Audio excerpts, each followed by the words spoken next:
Welcome back to Storytime with Port Discovery. This time we're reading Chapter 10 of L. Frank Baum's famous book, The Wonderful Wizard of Oz.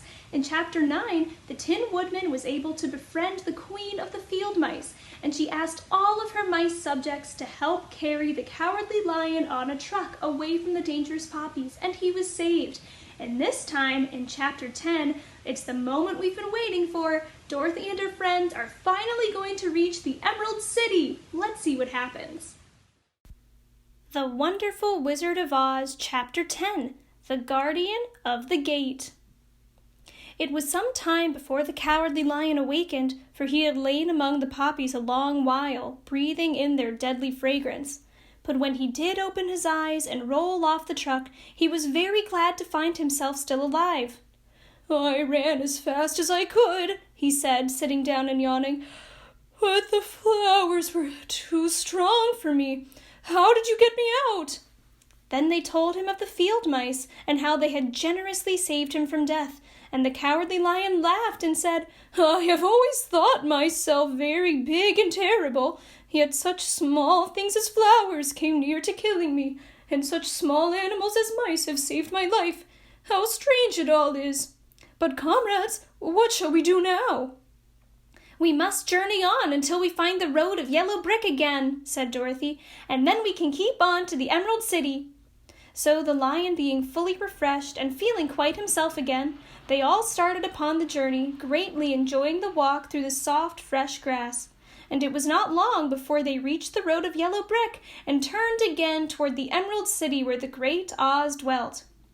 The road was smooth and well paved now, and the country about was beautiful, so that the travelers rejoiced in leaving the forest far behind, and with it the many dangers they had met in its gloomy shades.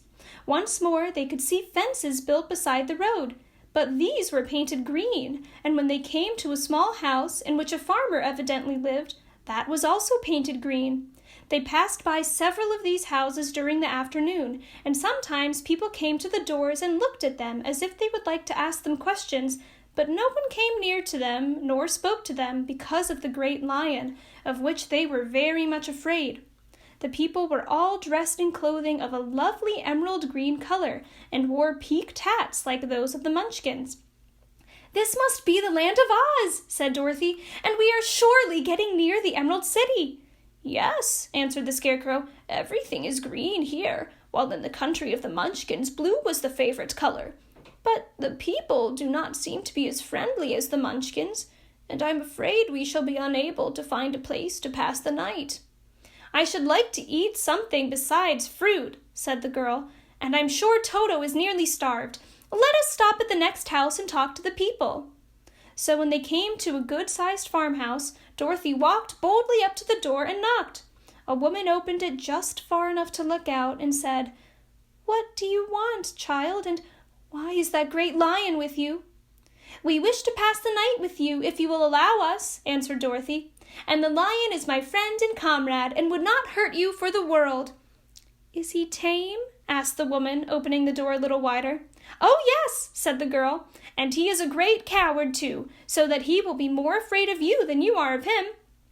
"Well," said the woman, thinking it over and taking another peep at the lion, "if that is the case, you may come in, and I will give you some supper and a place to sleep." So they all entered the house where they were, beside the woman, 2 children, and a man. The man had hurt his leg and was lying on the couch in a corner. They seemed greatly surprised to see so strange a company, and while the woman was busy laying the table, the man asked, "Where are you all going?" "To the Emerald City," said Dorothy, "to see the great Oz." "Oh, indeed!" exclaimed the man. "Are you sure that Oz will see you?" "Why not?" she replied. "Why, it is said that he never lets anyone come into his presence. I have been to the Emerald City many times, and it is a beautiful and wonderful place. But I have never been permitted to see the great Oz, nor do I know of any living person who has seen him." "Does he never go out?" asked the Scarecrow. "Never. He sits day after day in the great throne room of his palace, and even those who wait upon him do not see him face to face." "What is he like?" asked the girl. "That is hard to tell," said the man thoughtfully. "You see, Oz is a great wizard, and can take on any form he wishes, so that some say he looks like a bird, and some say he looks like an elephant, and some say he looks like a cat. To others he appears as a beautiful fairy, or a brownie, or in any other form that pleases him. But who the real Oz is, when he is in his own form, no living person can tell." "That is very strange," said Dorothy, "but we must try in some way to see him, or we shall have made our journey for nothing." "Why do you wish to see the terrible Oz?" asked the man. "I want him to give me some brains," said the Scarecrow eagerly. "Oh, Oz could do that easily enough," declared the man. "He has more brains than he needs." "And I want him to give me a heart," said the Tin Woodman. "That will not trouble him," continued the man, "for Oz has a collection of hearts of all shapes and sizes." "And I want him to give me courage," said the Cowardly Lion. "Oz keeps a great pot of courage in his throne room," said the man, "which he has covered with a golden plate to keep it from running over. He will be glad to give you some." "And I want him to send me back to Kansas," said Dorothy.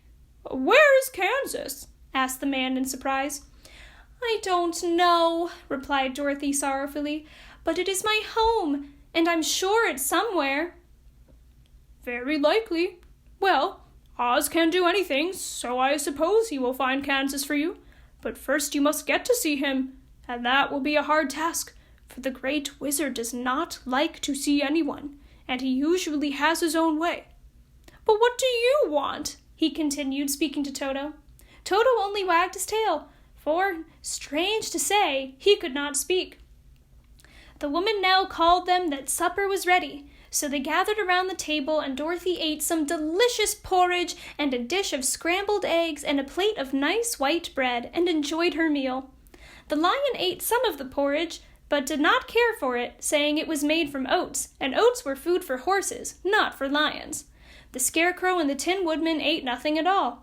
Toto ate a little of everything and was glad to get a good supper again. The woman now gave Dorothy a bed to sleep in, and Toto lay down beside her, while the lion guarded the door of her room so she might not be disturbed. The Scarecrow and the Tin Woodman stood up in a corner and kept quiet all night, although of course they could not sleep. The next morning, as soon as the sun was up, they started on their way, and soon saw a beautiful green glow in the sky just before them. "That must be the Emerald City," said Dorothy. As they walked on, the green glow became brighter and brighter, and it seemed that at last they were nearing the end of their travels. Yet it was afternoon before they came to the great wall that surrounded the city. It was high and thick and of a bright green color.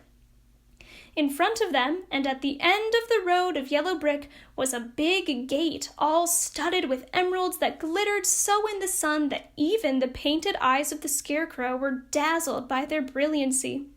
There was a bell beside the gate, and Dorothy pushed the button and heard a silvery tinkle sound within. Then the big gate swung slowly open, and they all passed through and found themselves in a high arched room, the walls of which glistened with countless emeralds. Before them stood a little man about the same size as the Munchkins. He was clothed all in green from his head to his feet, and even his skin was of a greenish tint. At his side was a large green box. When he saw Dorothy and her companions, the man asked, "What do you wish in the Emerald City?" "We came here to see the Great Oz," said Dorothy. The man was so surprised at this answer that he sat down to think it over. "It has been a great many years since anyone asked me to see Oz," he said, shaking his head in perplexity. "He is powerful and terrible, and if you come on an idle or foolish errand to bother the wise reflections of the Great Wizard, he might be angry and destroy you all in an instant." "But it is not a foolish errand nor an idle one," replied the Scarecrow. "It is important, and we have been told that Oz is a good wizard." "So he is," said the Green Man, "and he rules the Emerald City wisely and well. But to those who are not honest, or who approach him from curiosity, he is most terrible, and few have ever dared ask to see his face. I am the guardian of the gates, and since you demand to see the Great Oz, I must take you to his palace, But first you must put on the spectacles." "Why?" asked Dorothy. "Because if you do not wear spectacles, the brightness and glory of the Emerald City would blind you. Even those who live in the city must wear spectacles night and day. They are all locked on, for Oz so ordered it when the city was first built, and I have the only key that will unlock them." He opened the big box, and Dorothy saw that it was filled with spectacles of every size and shape. All of them had green glasses in them. The guardian of the gates found a pair that would just fit Dorothy and put them over her eyes. There were 2 golden bands fastened to them that passed around the back of her head, where they were locked together by a little key that was at the end of a chain the guardian of the gates wore around his neck. When they were on, Dorothy could not take them off had she wished, but of course she did not want to be blinded by the glare of the Emerald City, so she said nothing. Then the green man fitted spectacles for the Scarecrow and the Tin Woodman and the Lion, and even on little Toto, and all were locked fast with the key. Then the guardian of the gates put on his own glasses and told them he was ready to show them to the palace. Taking a big golden key from the peg on the wall, he opened another gate, and they all followed him through the portal into the streets of the Emerald City. Thank you so much for joining us for Chapter 10 of The Wonderful Wizard of Oz. Chapter 11 has a lot more coming, so be sure to stay tuned for that and lots of other fun coming your way. My name is Miss Cailin, and I'll see you soon.